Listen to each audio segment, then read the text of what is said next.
Hi lovely people of the internet, welcome to episode 2 of Gregor Sucks at Bass, and this time it's all about my Yamaha Attitude Limited 2 limited edition 10-year anniversary whatever bass, 1 of 300. Let's talk about it.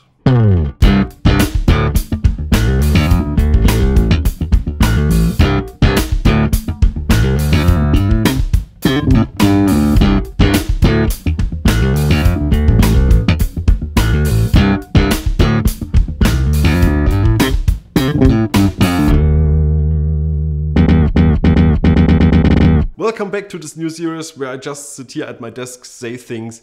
I'm not really prepared. I mean, I'm a little bit prepared this time. I think yesterday I recorded the Gregor episode yesterday. I think it was a bit of a train wreck, but today at least I wrote a couple of things down that I want to say, which I will probably miss anyways, but let's get this started. I haven't seen your mean comments from the Gregor video yet about my playing, probably about the shorts, which I agree was a bad idea, exposing my legs like this. It's painful to watch, but on the other hand, I think if I was a woman, nobody would care. It's kind of a weird thing. But let's not talk about sexism here. Let's talk about basses, which is much more fun.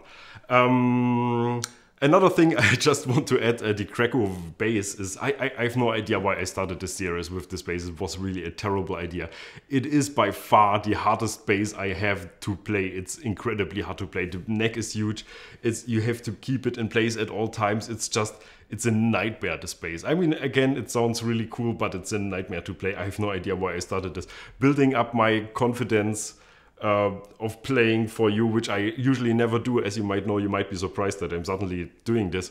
I mean, I've built confidence to talk to you in these videos over the last years, and when you go back like 3, 4, 5 years and watch my videos, they're just terrible. It's just like, I'm sitting here and I'm barely raising my voice and I'm just afraid of everything. And of course, over time, this has evolved to whatever this is right now, to this character. I don't know.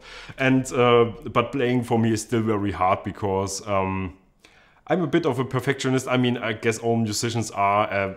I'm not sure if it shows in my videos because I also have another trait where I know when to stop and when to say, okay, this video is done and let's just put it out. But I want things to be right, and that's exactly the reason why I hire all these amazing bass players for these for my reviews usually, because I just can tell them, give me like a 8-bar plus thing, and then they play it and it sounds amazing. I record it and it's super easy for me. If I have to sit down every time and record and play it again and again and again until it's right, then it's just, I mean, it's just super hard. I don't want to do it. And for these videos here, I don't care, I have to be honest. I mean, if I'm playing and if it's not right, and then if it's still right enough, I will just do it. This is the magic of the series. I hope you appreciate it. I'm playing super simple licks, so we can hear the basses, so it's not as artistic as all the other videos that we are recording over there. So this is the simple corner. This is the amazing arts corner. Let's leave it like this. However, let's talk about the bass. This is again the Attitude. It's the Sheehan signature. It's the version 2. There are 3 versions. There was an earlier version. There's an actual version, the version 3, which is very beautiful. It's a bass that since I have this, really want to have, but they're fucking expensive. And I think they look also a little bit better. They have this exposed neck pickup, which I love looking at. Another thing that I don't really like about this bass here is that the neck has this lacquer finish, also on the fingerboard, which is really weird. But what's cool is that you have Billy's fingerprints actually on here, which is crazy. No one would ever do something like this today. But yeah, these were different times. I bought this bass from a friend of mine who sold it a couple of weeks basically ago, and I had to buy it. I guess like 10-12 years ago I owned Attitude. I think they were called Attitude Custom or something like this. Correct me in the comments if you know it better. It was the version that had the neck pickup was under the pickup, so you couldn't see it, and it had a piezo in under the bridge.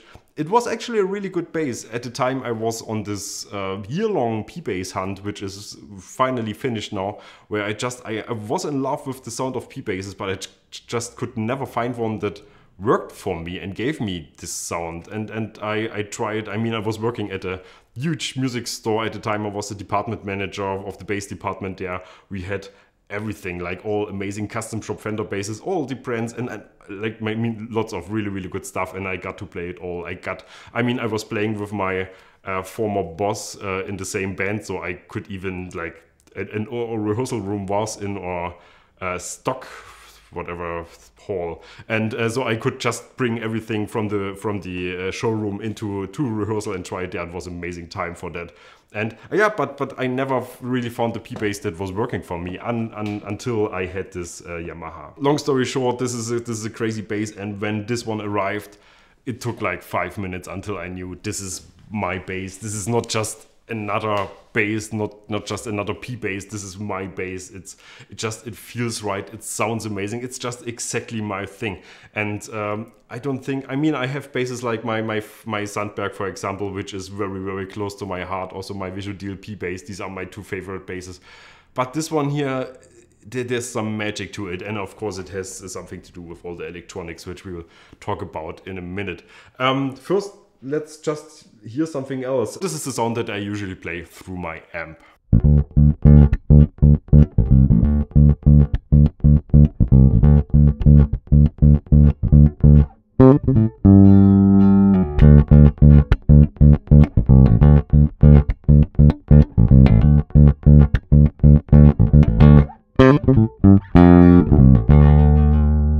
Now let's talk about what makes this bass so special, which is the pickups. I mean, there's one more thing which I should maybe start off with.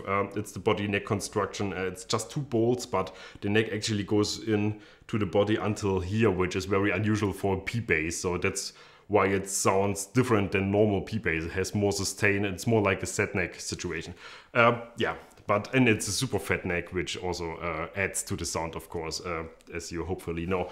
So the pickups, we have this neck pickup. It's this Gibson EBO type of humbucker. We have a split coil here, and we have separate volume controls for each one. This is the volume control for the split coil. This is the volume control for the neck pickup, and then we have a tone control, which is only for the neck pickup. So there's never a tone for this one, which is, I mean, it's very specific. It's Billy's bass, so it's built for him. I can live with that. It sounds really cool. But I mean, a tone for this one wouldn't have been too bad. But I mean, they know what they're doing. This bass, I'm not sure if all versions are like this. This one has 2 push-pull push-push potties. This one is basically to switch the outputs from mono to stereo, or from one pickup routed to one output, or both to separate outputs. And the other one is 2 different tone settings for this one. Maybe let's hear the neck pickup first, because I bought this bass during my hunt, which I was talking about last week, for these Gibson EBO type of pickups, these huge neck pickups, these huge humbuckers with lots of low end, and this was the last bass I bought in this period. Surprisingly, it's nothing like those Gibson basses. Even if you see Billy's original Fender that he modified, he put a Gibson EBO, or like from an EB2, a semi-acoustic bass, he put it in his Fender. So it used to be that, but this pickup here is completely different. So let's hear what it does and all the tone settings.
The crazy thing is that the volume difference of these both pickups is very, very different. This is a super loud pickup. This is a rather low output volume.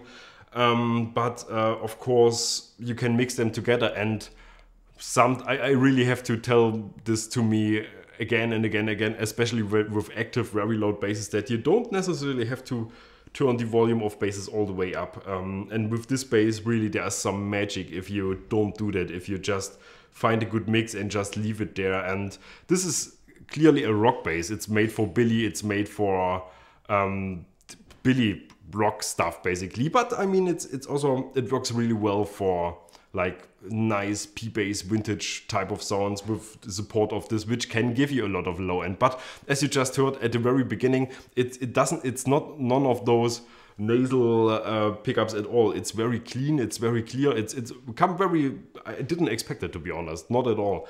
But it works very well, especially with the two different tone settings. You can really dial in different sounds, and it's like a chameleon that you become so many things. It's interesting. So I made another thing. I'm not entirely sure what I did there, but I will just write on screen again what's happening. So let's hear that.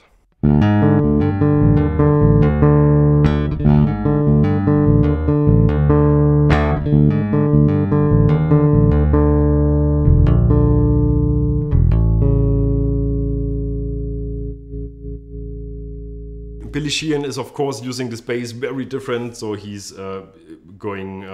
using this pickup for low end stuff, this pickup I think for distortion, and then he's mixing them, sends them to different rigs, and of course he's always playing like huge gigs, so there's always technicians who will mix him together and make this work. I personally, I'm not so much interested in doing that. Honestly, when I'm playing this bass, I'm using only one output, and in the setting where both pickups are routed to this pickup, and mostly this one, a little bit of this one to give a little bit of lower end, mostly with the tone control dialed like halfway back, which works for me very well. But again, this is a chameleon. This bass can become so many things, and I'm just fascinated by this bass because I think it just sounds incredibly good. I mean, it depends on what you're looking for and what you want to do.